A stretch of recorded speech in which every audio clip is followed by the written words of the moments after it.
ប្អូនទាំងអស់គ្នាចូលសម្រាប់វីដេអូនេះខ្ញុំមកស្រាវជ្រាវទៅដល់បងប្អូនទាំងអស់គ្នាដែលការពីប្រហែលថ្ងៃនេះគឺសម្បូរអ្នកឆាតមកសួរខ្ញុំមែនតើពាក់ព័ន្ធជាមួយនឹងគម្រោងឬក៏ project Bloom ដែល Bloom កាលពីថ្ងៃទី7គឺគេបានប្រកាសហើយគឺគេចាប់ផ្ដើម snapshot នៅលើគម្រោងរបស់គេឬក៏ project របស់គេណាអញ្ចឹងបងប្អូនយើងក៏ចាប់ផ្ដើមឆាតមកសួរខ្ញុំបន្ទាប់ពីថ្ងៃ8 9 10ថ្ងៃហ្នឹងគឺច្រើនមែនតើក៏ឆាតសួរថាតើ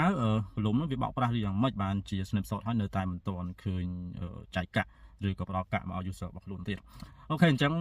ចំណុចនេះចង់បងប្អូនទាំងអស់គ្នាយល់ច្បាស់ថា snapshot ហ្នឹងมันមានន័យថាកាក់ហ្នឹងគឺគេនឹងចែកឲ្យយើងទេអញ្ចឹងនៅក្នុងគម្រោងមួយបាទគម្រោងបច្ចេករបស់គេមួយគឺគេមានលំដាប់លំដោយរបស់គេគឺចាប់ផ្ដើមពីគេបង្កើតគម្រោងរបស់គេសេកូដសេ program ដាក់ឲ្យដំណើរការលើ mini app Telegram ហើយចាប់ផ្ដើមរក user របស់ខ្លួនហើយគឺគេមានថ្ងៃរបស់គេគឺមាន eligible គឺគេនឹងឆែកទៅលើ user ដែលគាត់លេងគ្រប់លក្ខខណ្ឌដូចជាBloom ជាដើមគឺគេមាន4លក្ខខណ្ឌដែលខ្ញុំបានធ្វើទៅបង្ហាញជូនលោកមុនហើយគឺលក្ខខណ្ឌទី1ដូចជាគេរក user ដែលស្មោះត្រង់លេងជាមួយបច្ចេករបស់គេហ្នឹងគឺលេងគណនីម្នាក់ទូរស័ព្ទ device មួយហ្នឹងគឺអត់លេងជាមួយនឹងគណនីច្រើនទេអញ្ចឹងមានបងប្អូនគាត់យកទូរស័ព្ទដៃមួយហ្នឹងគាត់លុកបាទលុក account ព្រោះក្នុង Telegram យើងអាចលុក account បានច្រើនក៏លុកហើយក៏លេងជាមួយ Bloom ច្រើន account អញ្ចឹងគេឲ្យដែរទី2លក្ខខណ្ឌរបស់គេគឺយើងត្រូវ invite friend ធ្វើយ៉ាងណាឲ្យគ្រប់បាន2នាក់ហើយទី3ដូចជាគេឲ្យយើងលេងធ្វើយ៉ាងណាឲ្យគ្រប់10000 100000បន្ទុករបស់គេហើយទី4គឺយើងត្រូវតែម៉ាញបន្ទុក MP របស់គេហ្នឹងឲ្យបាន750 MP អូខេអញ្ចឹងសម្រាប់លក្ខខណ្ឌហ្នឹងគឺបងប្អូនខ្លះក៏គាត់បានគ្រប់ចំនួនទៅហើយបងប្អូនខ្លះក៏បានគ្រប់ចំនួនដែរហើយកន្លែងហ្នឹងក៏ខ្ញុំចង់បញ្ជាក់ថាមិនមែន eligible ហ្នឹងដែលបញ្ជាក់ថាគ្រប់ទាំង4ហ្នឹង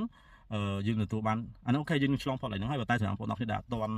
គ្រប់មិនមានន័យថាបងប្អូនអត់ទទួលបានកាក់ទេអាហ្នឹងគឺគេស្ថិតនៅក្នុងការ check មើលម្ដងទៀតអូខេអញ្ចឹងចូលមកដល់ eligible គឺចប់ហើយការត្រួតពិនិត្យទៅលើ user ដែលធ្វើគ្រប់លក្ខខណ្ឌត្រូវហើយអញ្ចឹងគេមកដល់ដំណាក់កាលមួយដែលគេប្រកាសកាលពីដើមខែថ្ងៃទី7ហ្នឹងគឺ snapshot អញ្ចឹង snapshot ចង់បងប្អូនអរគ្នាយល់ថាន័យនៃ snapshot នេះមិនមែនមានន័យថាគឺជាការ list token របស់គេទេអញ្ចឹងនៅក្នុង Bloom រាល់ថ្ងៃនេះវាស្ថិតនៅក្នុងគេហៅថាកាក់និមិត្តឡើយទេវាមិនទាន់ថាជា token ពិតប្រាកដដែលយើងអាចយកមកចាយបានទេទាល់តែវា listing ចូលនៅក្នុងទីផ្សារ exchange ដូចជា Binance Bybit OKX អីជាដើមហ្នឹងទៅយើងអាចដូរកាក់ទៅជាលុយដុល្លារបានដកមកចាយបានអញ្ចឹងនៅក្នុងដំណាក់កាល snapshot គឺមានន័យថា project របស់គេចាប់ផ្ដើម screen មើលថាតើមាន user ប្រមាណអ្នកដែលគាត់គ្រប់លក្ខខណ្ឌហើយគេ screen មើលថាតើមាន wallet ប្រមាណដែល user គាត់ចាប់ផ្ដើម connect ឧទាហរណ៍ថាខ្ញុំ connect ចូលទៅក្នុង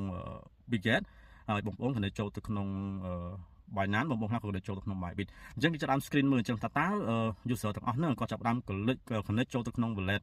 ណាខ្លះអញ្ចឹងណាហើយបងប្អូនណាខ្លះដែលគេគ្រប់ចំនួនអញ្ចឹងហើយគឺ snapshot គឺមានន័យអញ្ចឹងទេហើយគេ screen មើលថាតើអ្នកដែលគ្រប់លក្ខខណ្ឌបានប្រមាណអ្នកហើយ wallet ដែល connect ហ្នឹងតើមាន wallet អីខ្លះអញ្ចឹងហើយគេនឹងរៀបចំ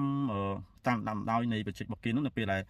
release បាទនៅពេល release listing ចូលនៅក្នុងទីផ្សារ exchange គឺគេនឹងផ្ទេរកាក់ទាំងអស់ហ្នឹងកាក់ដែលវាខ្លាយវាបដូរពីកាក់និមិត្តឥឡូវហ្នឹងគឺ Bloom វាស្ថិតនៅក្នុងកាក់និមិត្តឡើយទេវាអត់ទាន់ខ្លាយជាកាក់ពិតប្រាកដទេ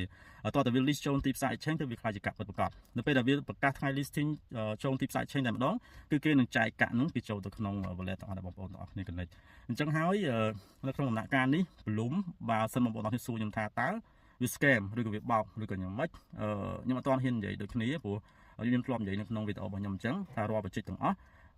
airdrop ទាំងអស់យើងអត់មានអ្នកណាដឹងមុនទេទោះជា YouTuber ល្បីលើពិភពលោកក៏គ្មានអ្នកណាគេច្បាស់ថាតើ project មួយណាគឺជា airdrop មួយណាគឺជា airdrop ដែលពិតប្រាកដទេបាទព្រោះយើងអត់ដឹងដូចគ្នាហើយអ្វីដែលយើងអាចដឹងបានគឺយើងគ្រាន់តែប្រឹងឧទាហរណ៍យើងទុកចិត្តវាយើងលេងជាមួយវាហើយបើសិនបើមានគេធ្វើច្រើន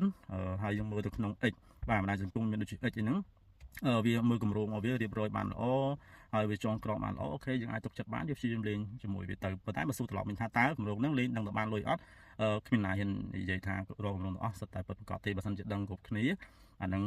មិនដឹងថាយកលុយទៅណាអស់ទេអញ្ចឹងឆ្លើយទៅសំណួរបងប្អូនទាំងអស់គ្នាដែលសួរថាមិនបានជា snapshot ហើយអត់ទាន់ឃើញចែកកាក់ចូលទៅក្នុងកាបូបដែលយើងបានconnectទៀតអញ្ចឹង snapshot ខ្ញុំចង់និយាយថាមិនមែនមានន័យថាវា list ចូលក្នុងទីផ្សារ exchange ទេតើវា snapshot គ្រាន់តែជាការ screening ឬក៏ការពិនិត្យមើលថាតើមាន user ដែលគ្រប់លក្ខខណ្ឌប្រមាណអ្នកហើយកាបូបលុយដែលគេ connect ហ្នឹងគឺមានកាបូបលុយអីខ្លះតែប៉ុណ្្នឹងទេហើយយើងនៅតែរងចាំមើលថាតើវាគ្រប់វា list ចូលទីផ្សារ exchange ថ្ងៃណាវាប្រកាសថ្ងៃណាហើយវាប្រកាសភ្លាមអាហ្នឹងអូខេអាហ្នឹងយើងពិតជាទទួលបានកាក់តែម្ដងអញ្ចឹងរងចាំមើលទាំងអស់គ្នាហើយ សម្រាប់បងប្អូនអរគ្នាដែលបានលេងហើយគ្រប់ចំនួនក៏ចូលរួមត្រេកអរហើយបងប្អូនអរគ្នាដែលស្ថិតក្នុងដំណាក់កាល eligible មិនថាដំណាក់កាលគ្រប់លក្ខខណ្ឌហ្នឹងដែលអត់ទាន់គ្រប់ខ្លះ1ខ្លះ2ក៏មិនអត់ទាន់អស់សង្ឃឹមព្រោះវាអាចនឹងផ្ដល់កាក់ឲ្យយើងតែស្ថិតក្នុងដំណាក់កាលតិចតួចឬយ៉ាងម៉េចអានឹងយើងចាំមើលទាំងអស់គ្នាអូខេចឹងវីដេអូនេះខ្ញុំគ្រាន់តែស្រាវជ្រាវបងប្អូនគ្នាដែលឆាំសុំថាតើ volume ហ្នឹងវា scam ឬយ៉ាងម៉េចចឹងចម្លើយរបស់ខ្ញុំគឺមានតែប៉ុណ្ណឹងហើយយើងរងចាំអត់មើលបងប្អូនគ្នាថាតើ volume វានឹងចែកកាក់ឲ្យយើងនៅថ្ងៃណាហើយតម្លៃវាគឺប្រហែលអូខេចឹងសូមអរគុណបងប្អូនគ្នាបានតាមដានទស្សនាវីដេអូរបស់ខ្ញុំអូខេអរគុណ